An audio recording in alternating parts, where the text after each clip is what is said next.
about, I think they would have had to have known that he had buried those things in the tent, but yet they didn't confront him or didn't make it known. They was kept quiet about the sin. So why the animals? The animals was innocent too, but apparently it involved everything that Achan had. He lost.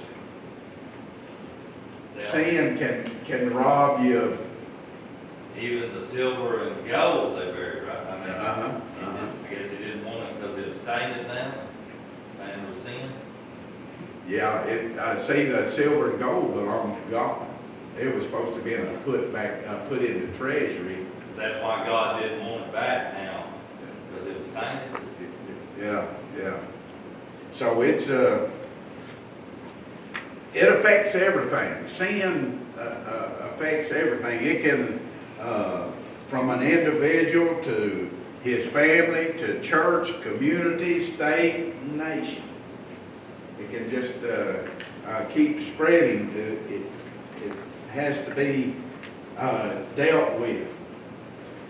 My God, so God wouldn't actually have taken physical possession of the gold and the silver that was there at Jericho. I mean, he doesn't take physical possession of the gold and silver here today. The bigger lesson was that Israel failed to heed the message of God. And so because of that, that's the same thing happening with us today. If we fail to heed the message of God, then we'll lose the battles that lies ahead until the sin is removed from the camp. Yeah, the instructions was plain and simple, you know. It wasn't hard to understand. But what's the consequences of Achan's sin? First of all was the nation of Israel was defeated. They couldn't expect to have a victory because God refused to empower them or be with them in battle until they dealt with the sin. They brought disgrace upon Achan, upon his family, upon the nation. And whenever, not only that, you think about the other nations that was fearful of Israel, they begin to think now, we can win, we can defeat Israel. Little place like Ai defeated them. So it would give strength and encouragement to these other nations around them. And they would think that Israel's God is not as powerful as we thought that he was. But in result, it caused death. Not only did it cause the death of Achan and his family and everything he owned, but it also, remember the death of the 36 soldiers, and they had families that it affected them, besides the whole nation of Israel. It even caused Joshua to question God. And so, Achan disobeyed God. He robbed God. It was a deliberate sin.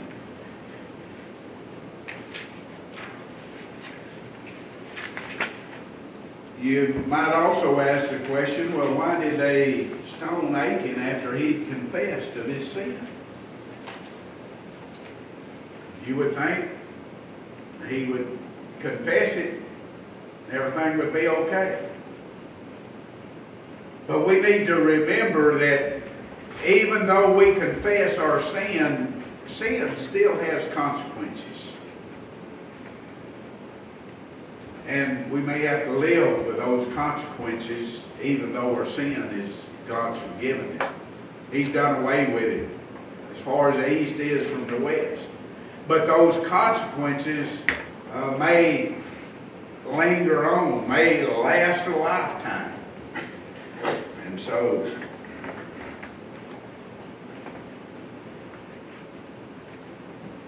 I think it's also important to see that, in the Old Testament, they lived by the law.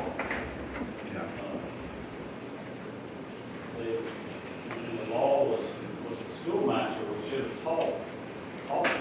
But, you don't see the element, the picture of mercy and grace in the law. That's why it's so important to realize that what Jesus did is that while we're still the law becomes our schoolmaster, but because of Christ, we're able to receive mercy and grace. So whatever our sin is, it doesn't always hold us. It doesn't hold us down to the penalty of that sin. I mean, to me, it was a picture of, in Achan's case, you broke the law, so here's the just price for that law. It's not only would you be destroyed, but also your family would be destroyed as well. So again, I think it's the greater picture of when Christ came is that it doesn't have to destroy, sin doesn't have to destroy everything about me, because the fact that I have God's grace and mercy. It doesn't mean I continue in my sin. If I continue in it, then we're making a mockery of what Christ did. So destruction comes.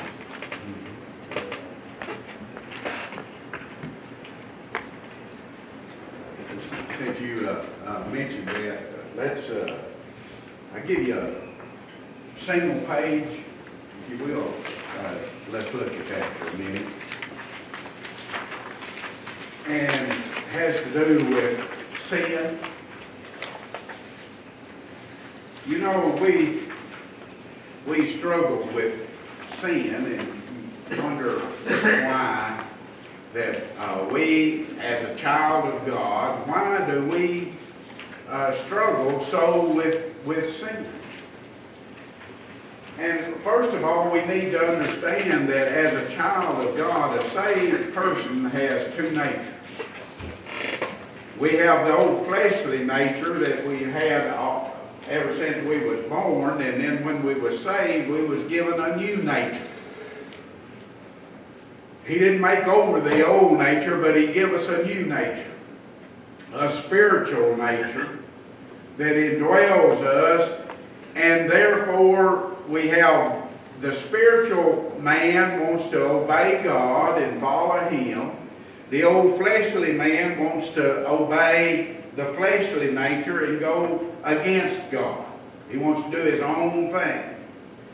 Therefore, we have an ongoing battle between the two for the rest of our life. If we do the things that the Lord wants us to do in serving the Lord, then we're following the spiritual man, the spiritual side.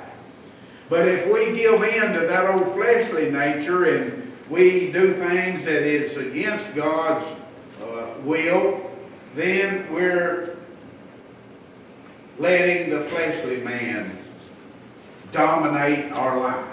So therefore, the struggle. And it is comforting to know that Paul here in Romans chapter 7, that he deals with the same thing. He's got the same problem that I've got and that you've got. And whenever I study this chapter 7 and see what Paul is saying here, we often, Paul had a thorn in the flesh. He prayed 3 times that it be removed. And the more I study it, the more I believe that the thorn was Paul's fleshly nature.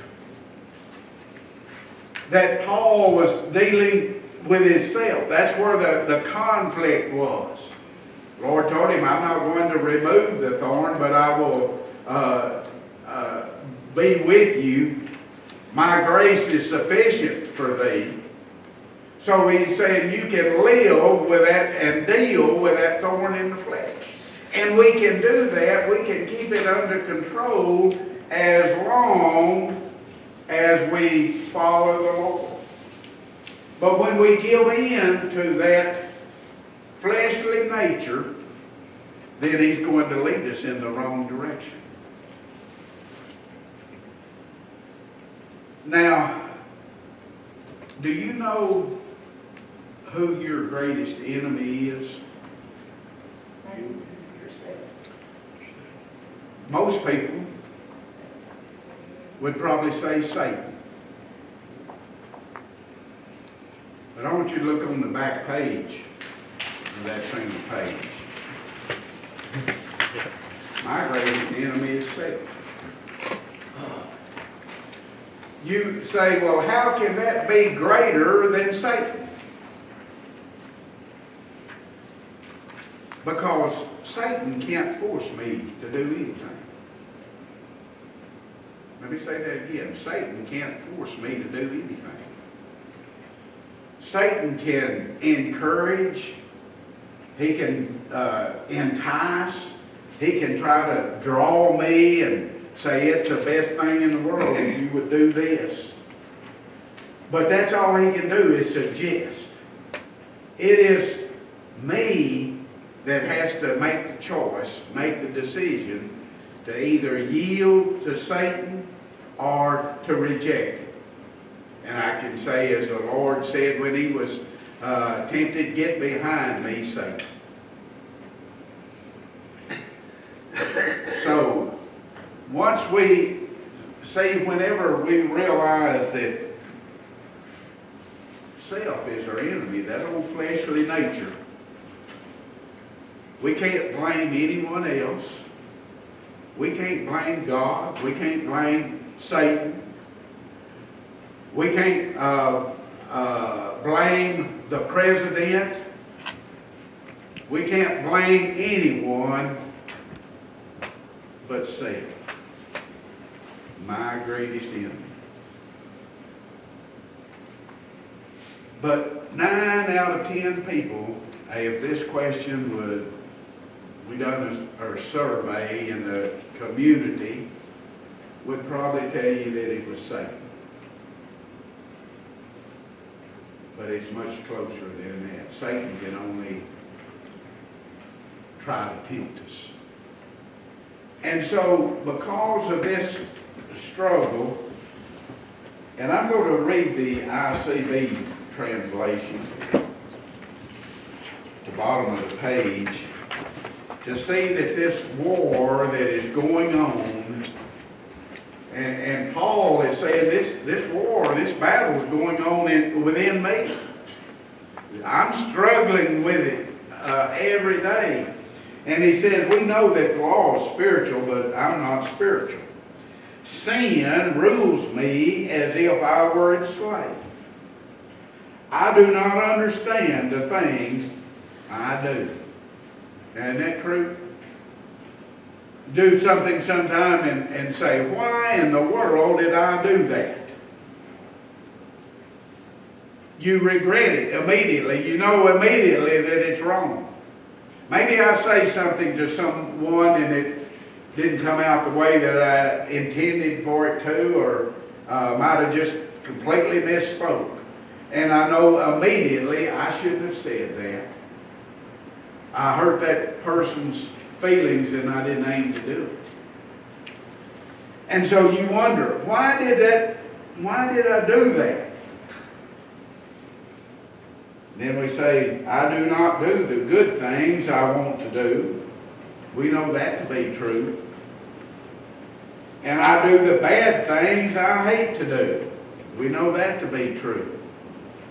That's something that we deal with every day in our lives. Each of us is dealing with it. And if I do not want to do the bad things I do, then that means that I agree that the law is good. So this conflict just continues, and whenever we sin, We have to deal with that sin, take it to the Lord, get forgiveness of it, and then move on. But no sooner than you move on, there'll be another one crop up. You've got to deal with it. But the Lord is there, and He encourages us to bring those problems to Him and let Him deal with it. Achan, when he saw all of this, Satan was enticing him. You need that. You could, all that silver, all that gold, that good-looking garment, you need that. But the spiritual man should have said, no, I'm not taking that because the Lord has commanded us not to take anything out of Jericho.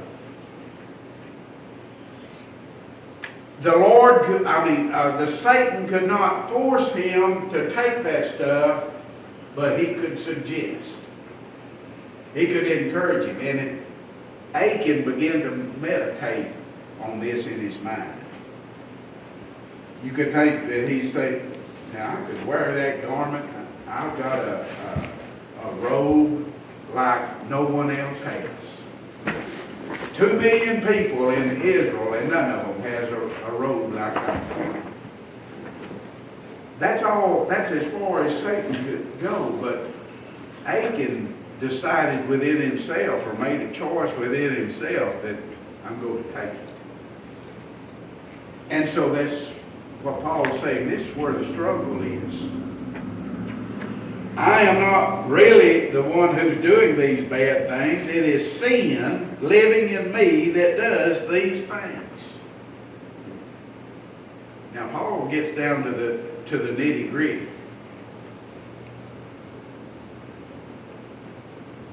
In Paul's mind, he's saying, I don't want to do these things.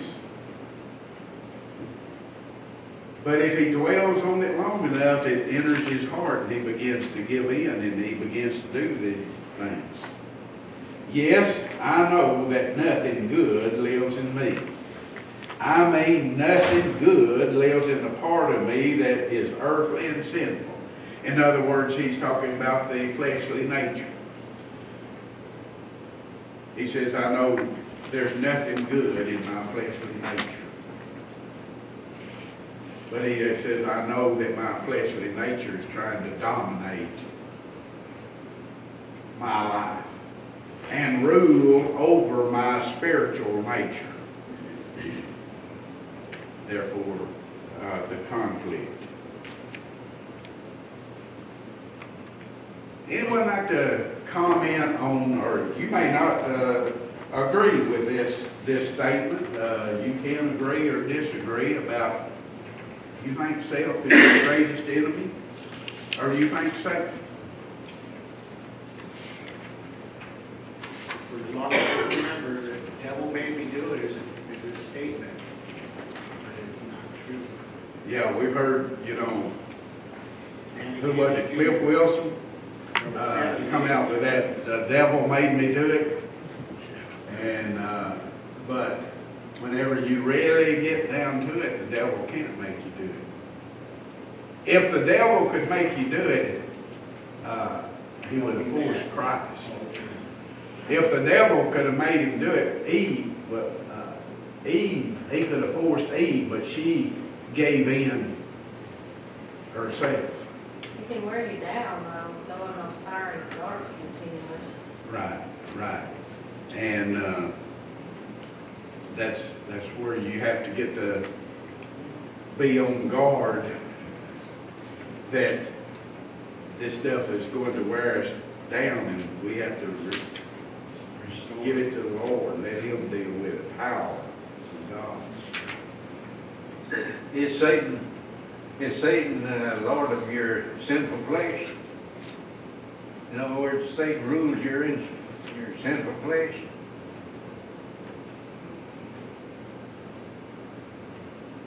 Someone want to speak to that? Only if you allow it. What'd you say? Only if you allow it. Only if you allow it? He influences your sinful. Okay. But we don't only have to fight our sinful nature, we have to fight Satan. Yeah, Satan's the one that's enticing our sinful nature to sin, to go against the will of God. Because he knows where our weaknesses are. Yeah, yeah, he's smart. But we've got to say, get behind me, Satan. We recognize it's sin, and say, I'm not going to go down that road, because I know it's not God's will. But, you know, I don't have any problems with other people. I can get along with other people pretty good. But here's where I have a problem.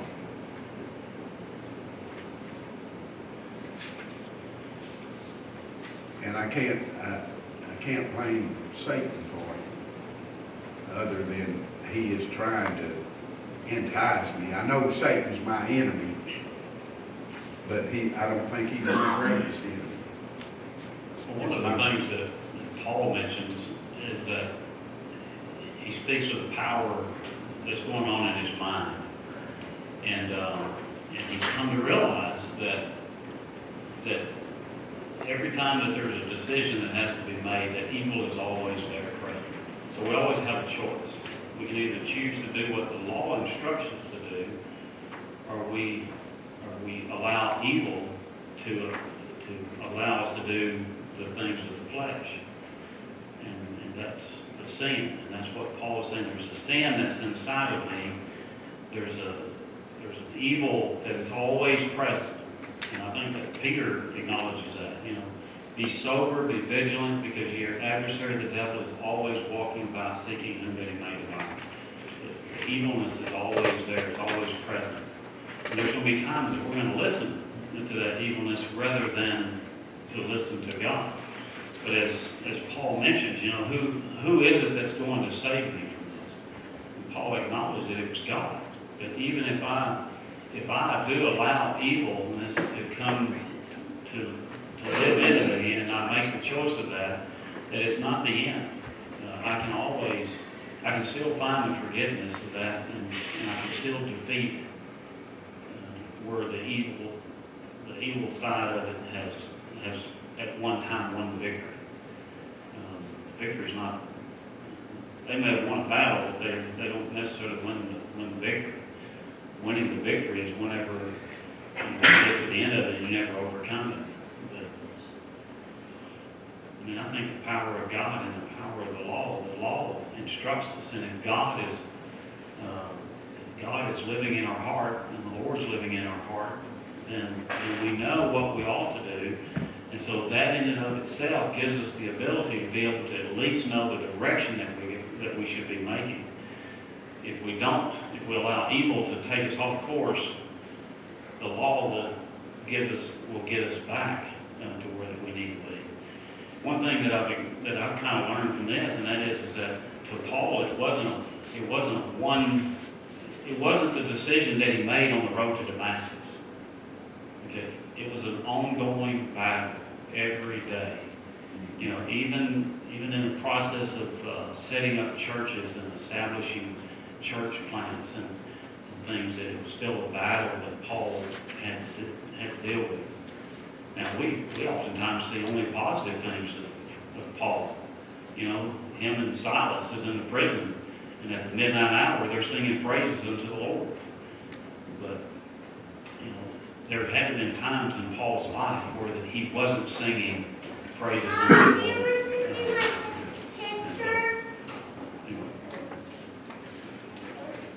Okay, our time is just about up. We get into the victory side. We'll maybe look at that next week. But think about who your greatest enemy is, and might give you a different perspective on things. Let's stand together to be dismissed. Brother Larry, to be dismissed.